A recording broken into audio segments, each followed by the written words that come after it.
Okay, here's a couple of troubleshooting tips for the Welch Allyn lithium-ion power handle and charging pod.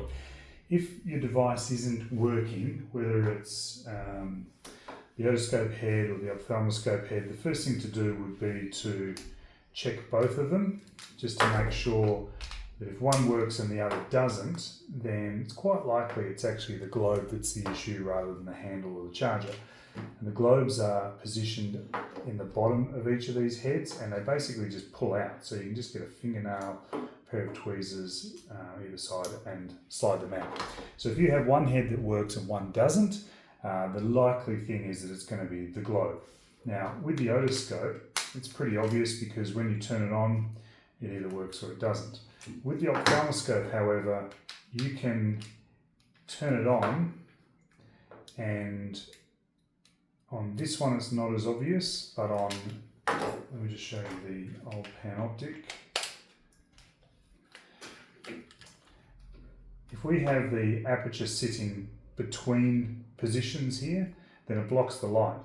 So even though you might think that it's turned on and it's not working, it's actually fine, it's just blocking the light behind the aperture wheel. So rotate that aperture wheel here to make sure that you're flipping through and just changing and that it's not blocked on any of those settings.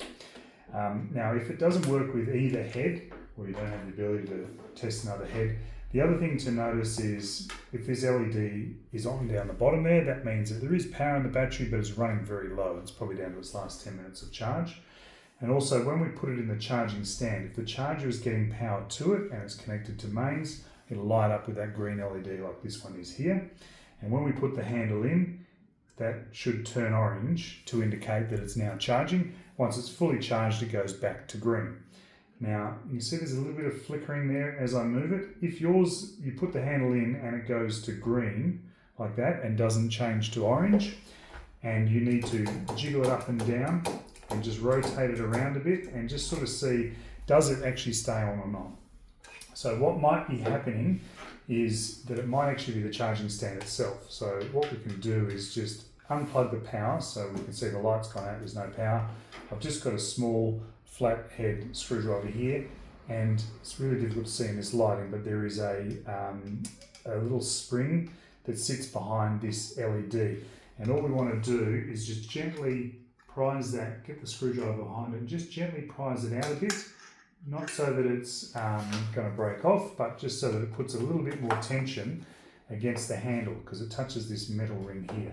So when that goes back in, that should then each time stay nice and solid on orange, and that's fixed the problem there. Generally what happens with batteries, they do eventually die, but they will start to lose the amount of power they've got, meaning you don't get to use them for as long before they go flat and you have to charge them again.